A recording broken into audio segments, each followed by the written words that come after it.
to make and do right at your fingertips. I'm Stephen. I'm Fern. And here's what's coming up on today's show. In Technofingertips, we show you how to test your mouse skills in the amazing mouse maze. Find out what you can do with a CD cover and 4 straws in under a minute. And get weaving your own spider's web for a fun fingertips fly-swatting game of Swat. And for all the details on today's makes, you can look on our website, address at the end of the show, or grab a pen and paper and jot it down straight away.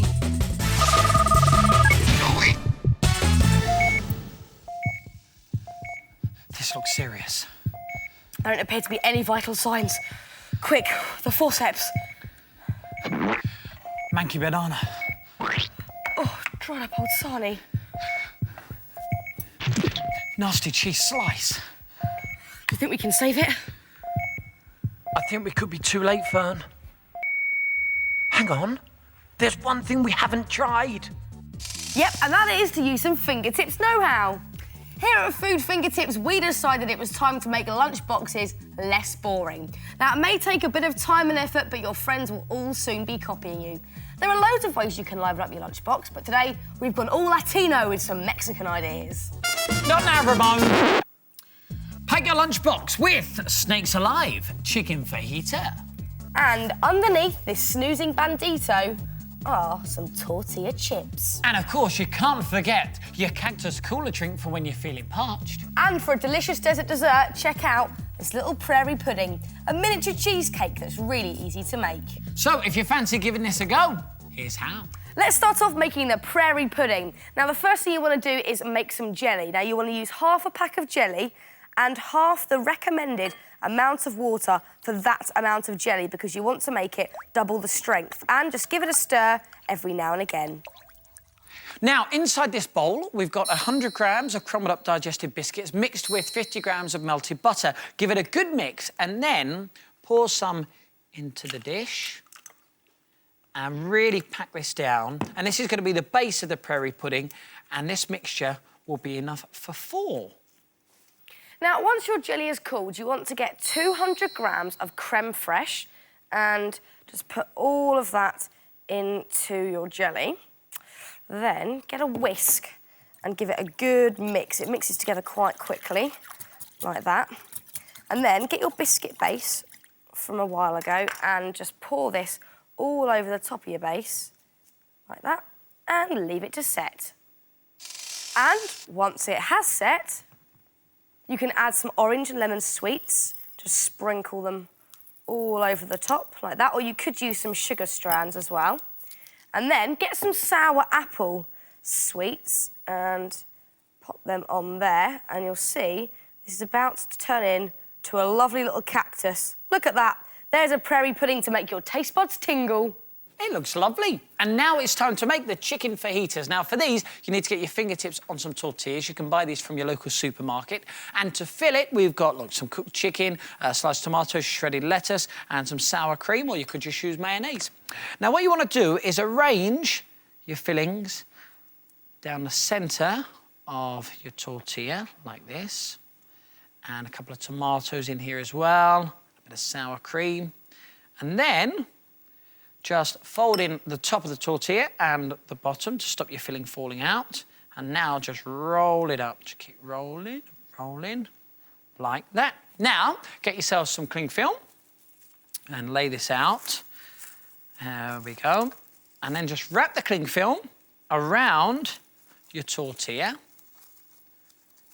And now this will allow it to slide into your snake tube nice and easily. And a snake tube, by the way, is just half a kitchen roll, and we just designed it with a snake and some fun patterns. And that just pops in there. Now, to make your Cactus cooler drink, just recycle an old drinks bottle by soaking off a label with warm water and fill it with any juice you like. And then just add a Cactus cooler label. Your lunchbox is now nearly complete, but now you need somewhere to store your tortilla chips. And what better place than a sleeping Mexican? Now, you can design your own wraparound for this if you want, or go to the Fingertips website where we've actually got a design wraparound for you that you can download and print off, and then just stick it to your crisp pot. And for the hat of the Mexican, it's really easy, just a piece of brown paper, and the pointy bit is the inside of an egg box just stuck to the lid. So liven up your lunchbox Latino style and have a fiesta of a feast. With some marvellous Mexican munchies.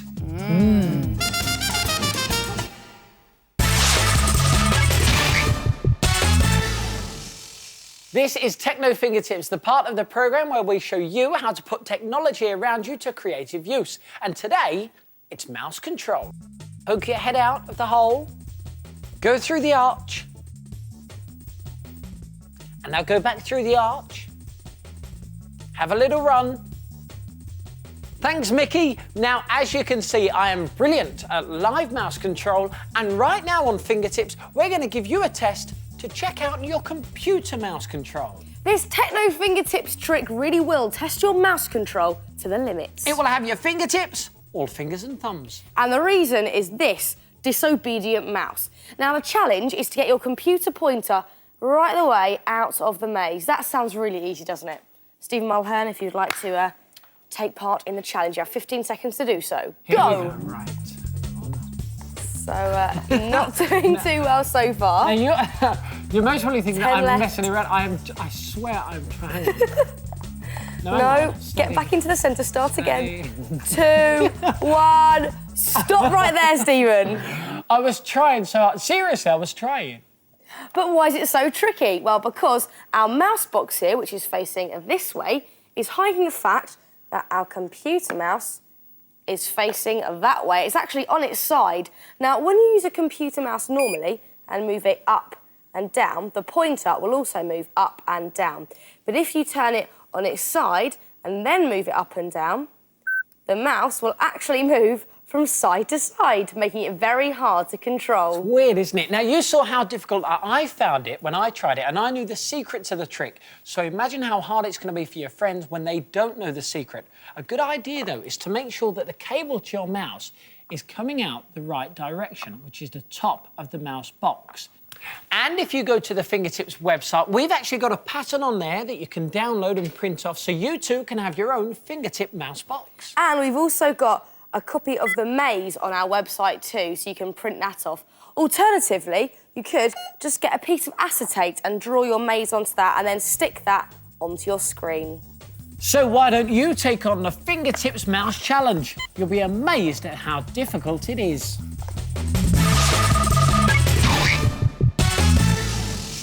Got a minute? Because this is the part of the programme where we show you how to make something that should be made in under a minute using bits and pieces you can find around your home. Today, it's my turn to make. And it's my turn to time. And this is all it takes. Not much there, I think you'll agree. Yep, it's not much. But I tell you something, we're not going to tell you what we're going to make. You're going to have to try and guess as we go along. Are you ready? I am fighting fit. That's a clue.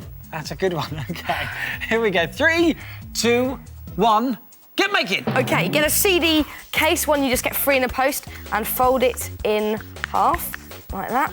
Then get some scissors, and you want to cut a little semicircle out just about here, like that. All already, she's wrestling against time. Oh, there's another clue for you. Don't give it away, Mullet. There we go.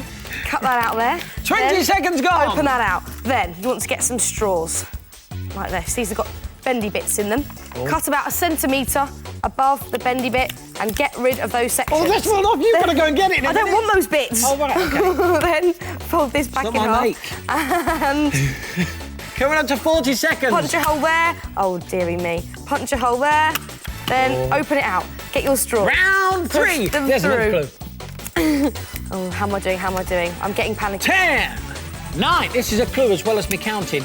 8, 7, 5. Stop! Stop, stop! 57 seconds. Not bad, look at that. That's good, you know. Now, this is ready for use and functional at the moment, but if I do this and add some string, you'll probably guess what function you'd use it for. All I need to do is limber up a little bit. OK. There we go. Then pop your thumb through the hole, and you as well. There we go, Steve. Here we go. And lock your fingers in a monkey grip below there. And then let battle commence, because this is the Fingertips thumb fight. 1, 2, 3, 4. I declare a thumb war. Now, the idea of the game is to get your opponent's thumb on the canvas with a count of 3. You will not defeat me. No! Yes!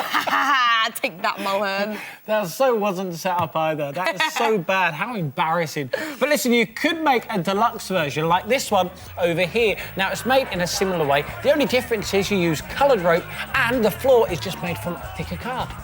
This is a minute make that gets 1. Make that 2 thumbs up. 1, 2, 3, 4. I declare a thumb war. So what's that? What's what? What's that? Swat. That. SWAT! This is Fun Fingertips, the part of the programme where we show you something that's fun to make and fun to play. And today, it's a game of SWAT. Now, the idea of the game is to get your fly into the hungry spider's web. And the winner is the person who gets their fly closest to the spider. Oh, Not yeah. bad. That was a good shot. I'll tell you what, this is such a cool game. And once you start playing it, you are not going to want to stop. Now, if you do fancy making it, first thing you need to get your fingertips on are 2 of these. These are fly swatters. And as you're going to be swatting flies in this game, they make the ideal bats. Now, to make the net, all you need are 4 gardening canes, about 75 centimetres long. Then you want to get 2 recycled drinks bottles filled with sand and put 2 of your gardening canes in there. Just wiggle them down.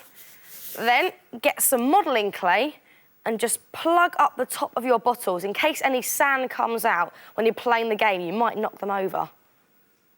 Tie the other 2 canes onto these, there and there, so you've now got a nice rectangular frame, and it's now time to weave the web. Get yourself a big ball of black wool, tie the wool to one corner of your frame, and then start weaving until you get that web shape. But as you can see, there are still quite a few holes where a sneaky fly could slip through. So get some nice long pieces of wool and tie them to one side of your gardening cane and then weave all the way through to the other side and again tie in another knot. And keep going with this technique until you've completed a whole web. And there it is, cool, isn't it? Now just get some green card, cut into a zigzag shape, and wrap it around your bottle to look just like grass.